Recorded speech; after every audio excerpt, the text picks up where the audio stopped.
here early this morning. It looks like it's going to be pretty wet for our drive. Check it out as we start here, though, with the look at the tropics. We've got a couple of named storms out there. Just want to let you know about these. These are not coming towards the Gulf at all, but Sam, still major 150-mile-an-hour winds. There's Victor right there, those staying over the Atlantic. We want to talk about what's happening in the skies. Over on CW39.com, the Check Your Flight is still showing some canceled and delayed flights for Southwest Airlines. Now, passengers flying with Southwest have been dealing with rounds of cancellations and delays since the weekend. And on Monday, the airline canceled more than 350 flights. Southwest is blaming bad weather and air traffic control issues for the delays and cancellation. Well, as the Delta variant spreads rapidly across the country, the federal government is scrambling to contain it. The CDC has reversed its mask mandates and says in order to try and help decrease the spread to others.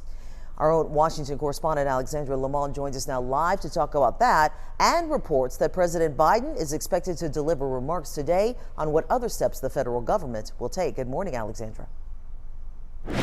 Morning. That's right. Today, President Biden is expected to announce a requirement for all federal employees and contractors to be vaccinated or submit to strict regular COVID-19 testing. All right. Well, 5 board members of the state's energy grid manager are out following a special meeting to address the statewide power outages stemming from last week's winter storm. Meanwhile, other lawsuits, they're mounting against ERCOT. For more details, let's go live now to my colleague Shannon Lanier, who has more on these lawsuits. Shannon?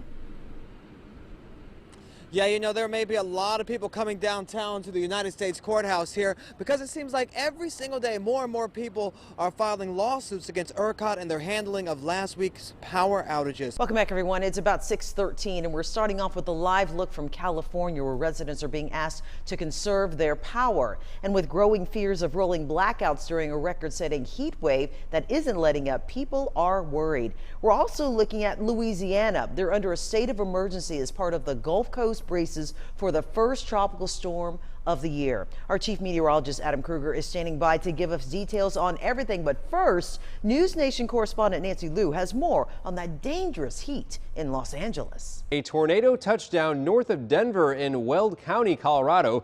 This is what it looked like on the ground and from the sky. Now, it was on the ground for several minutes, but even as it lifted, the funnel lingered, creating kind of a terrifying moment for neighbors in its path. Here's Courtney Fromm with more details.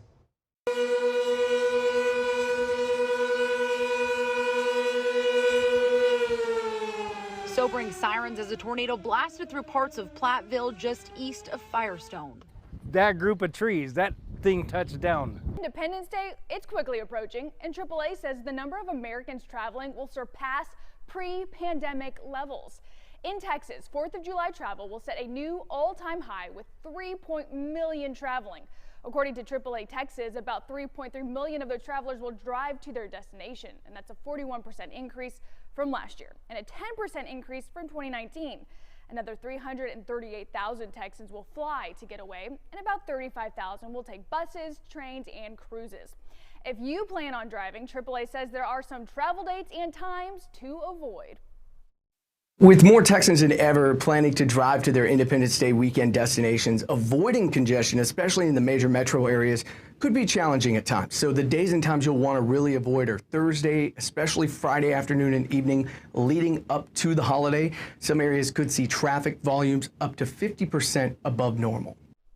Not sounding too good there. On a national scale, more than 47.7 million Americans will take to the nation's roadways and skies during this holiday.